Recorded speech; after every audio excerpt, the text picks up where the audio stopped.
بسم الله الرحمن الرحيم.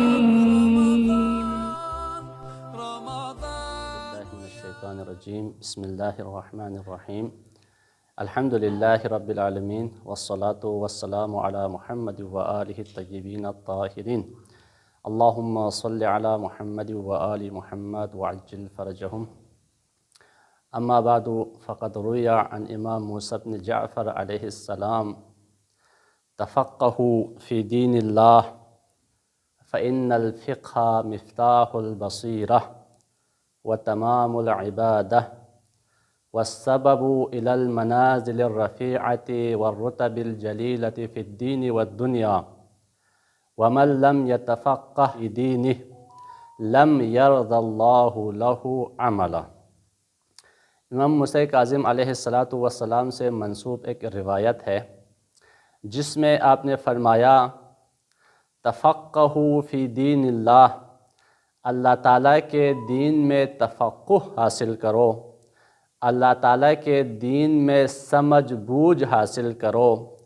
فإن الفقہ مفتاح البصیرہ، کیونکہ بتحقیق فقہ بصیرت کی کنجی اور چابی ہے۔ وتمام العبادہ، اور عبادت کی تکمیل ہے۔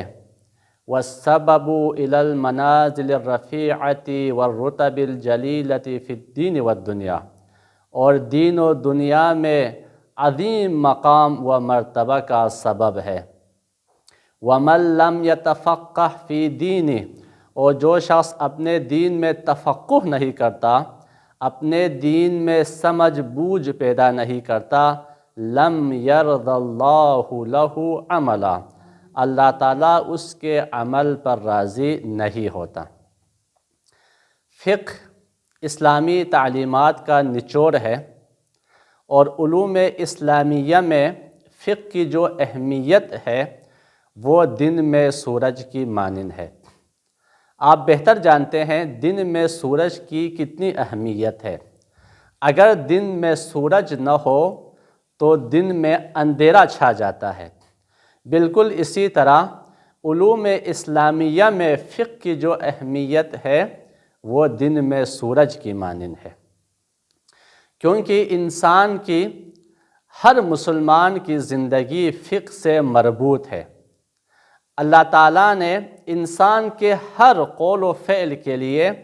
ایک حکم شرعی مقرر کر رکھا ہے۔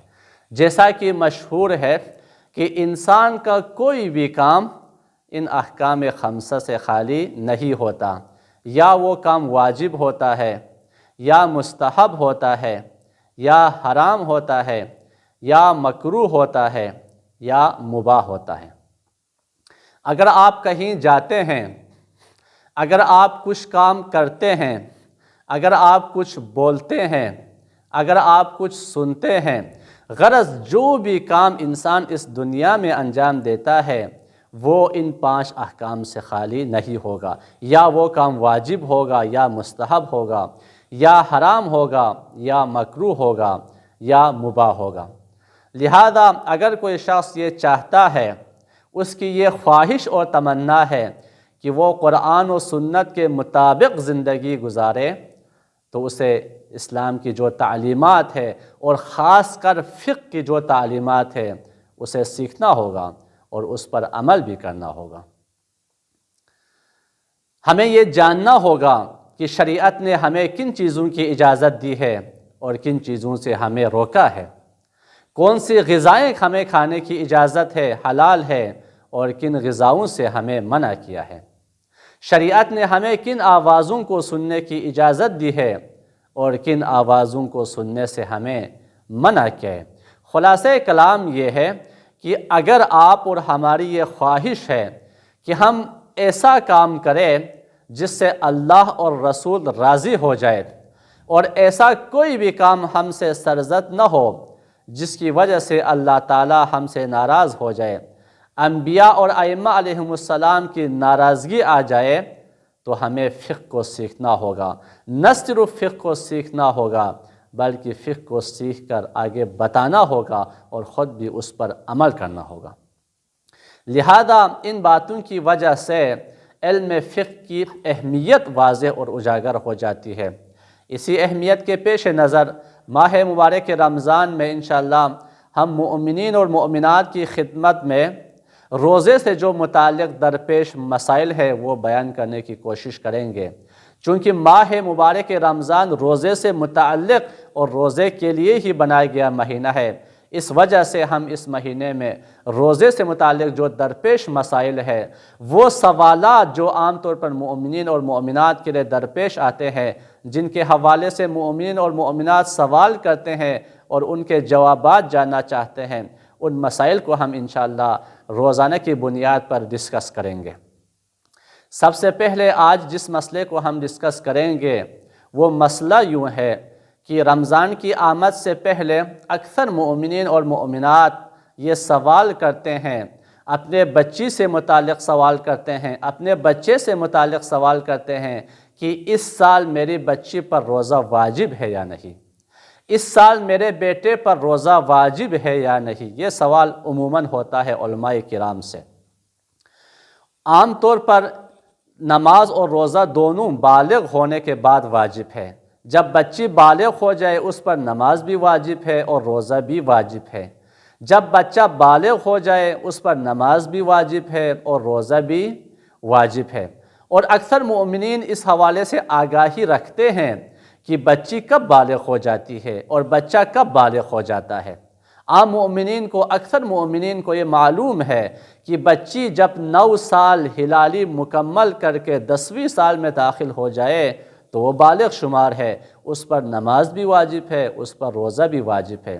اسی طرح مومنین کو یہ معلوم ہے کہ جب بچہ 15 سال ہلالی مکمل کر کے 16ویں سال میں داخل ہو جائے تو وہ بالغ شمار ہے، اس پر نماز بھی واجب ہے اور اس پر روزہ بھی واجب ہے۔ اگرچہ بچے کے حوالے سے سال کے علاوہ کچھ اور علامات بھی ہے کہ وہ علامات اگر 15 سال مکمل ہونے سے پہلے حاصل ہو جائے تو بچہ بالغ شمار ہوتا ہے۔ وہ علامات انشاءاللہ ہم آخر میں بیان کریں گے۔ جب مومنین کو اس حوالے سے معلوم ہے کہ بالغ ہونے کے بعد نماز اور روزہ واجب ہے اور بلوغت کی سن اور تاریخ بھی معلوم ہے، 9 سال مکمل بچی کے لیے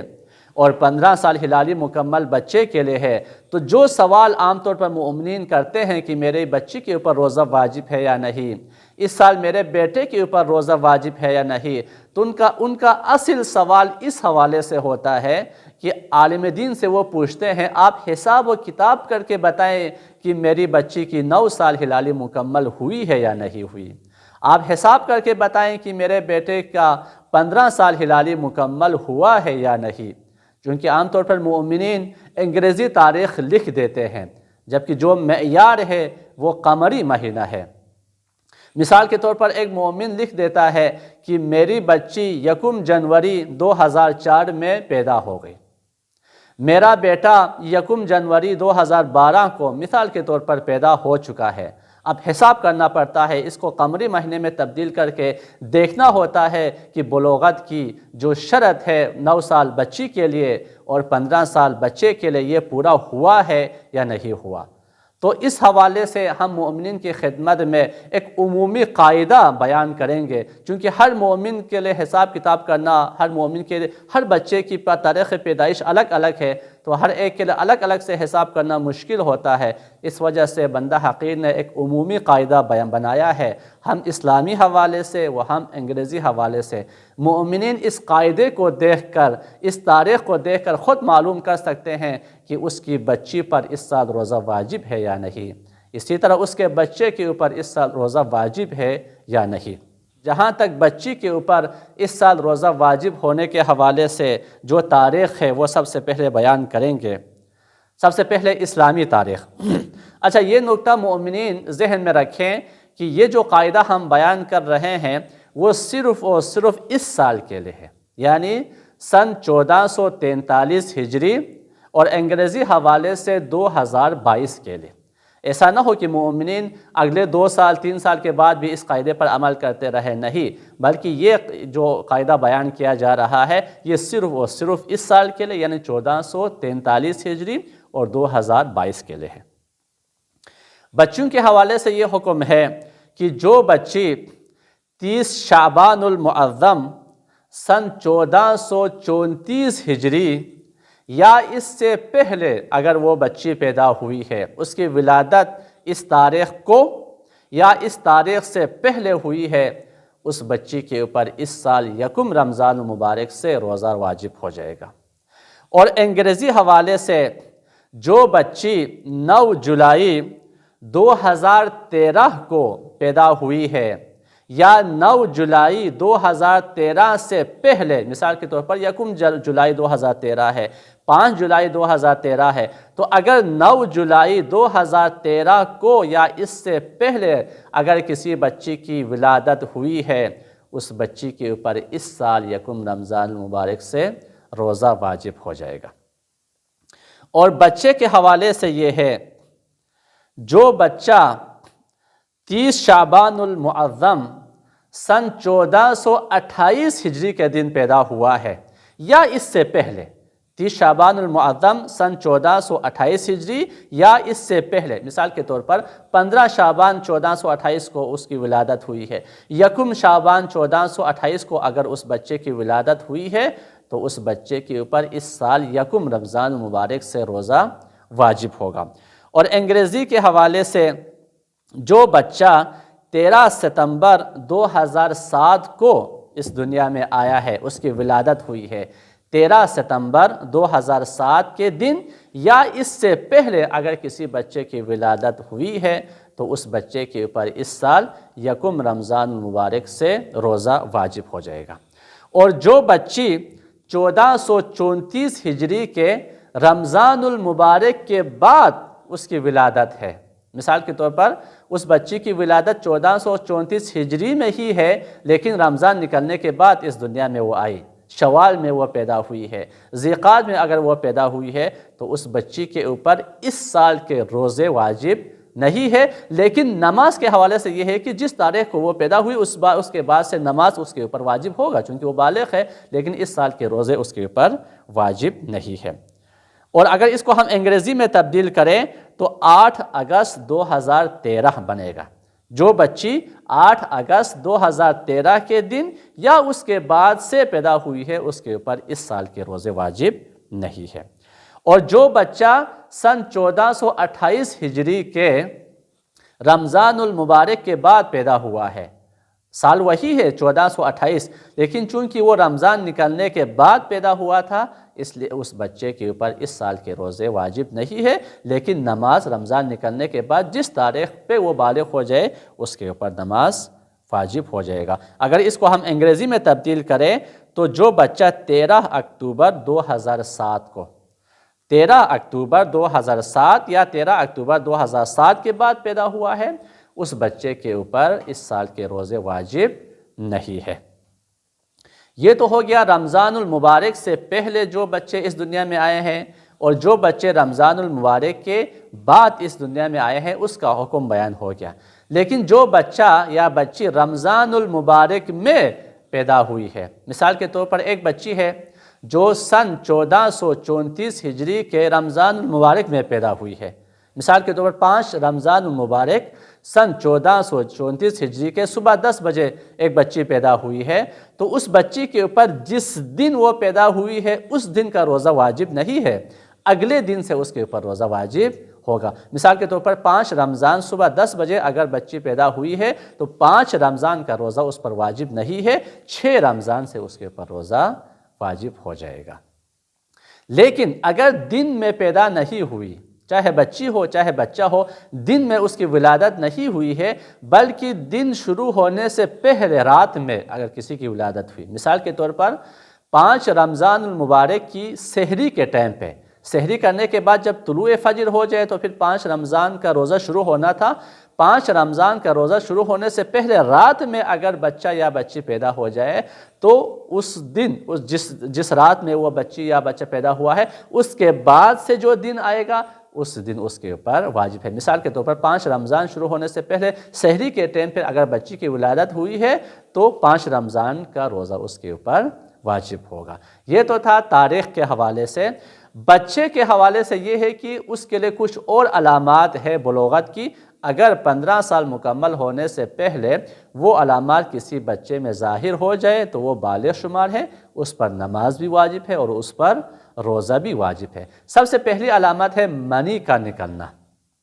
اگر کسی بچے کا منی نکل آئے، چاہے نیند کی حالت میں ہو، چاہے جاگتے ہوئے، چاہے اپنے اختیار سے ہو یا بغیر اختیار کے، اگر بچے کا منی نکل آتا ہے تو وہ بالغ شمار ہے، اس کے اوپر نماز بھی واجب ہے اور روزہ بھی واجب ہے۔ دوسری علامت ہے زیر ناف سخت بالوں کا نکل آنا۔ ناف کے نیچے جو مخصوص جگہ ہے جہاں پہ بال نکلتا ہے، وہاں پہ اگر سخت بال نکل آئے، نرم بال کافی نہیں، سخت بال اگر کسی بچے کے نکل آئے تو وہ بچہ بالغ شمار ہوگا، اس کے اوپر نماز اور روزہ واجب ہے۔ تیسری علامت ہے کسی بچے کے چہرے کے اوپر سخت بال نکل آئے، داڑھی نکل آئی ہے سخت قسم کی داڑھی جو عام مرد کی نکلتی ہے، مونچھ نکل آئے ہیں سخت قسم کے، نرم نہیں جو عام مرد کے مونچھ نکلتے ہیں، ایسے بال اگر کسی بچے کے نکل آئے تو وہ بالغ شمار ہے، اس کے اوپر نماز اور روزہ واجب ہے۔ لیکن بغل کے نیچے بال نکلنا، سینے کے اوپر اگرچہ سخت بال ہی کیوں نہ ہو نکلنا، آواز کا موٹا اور بھاری ہونا، یہ بلوغت کی علامت نہیں ہے۔ والحمدللہ رب العالمین۔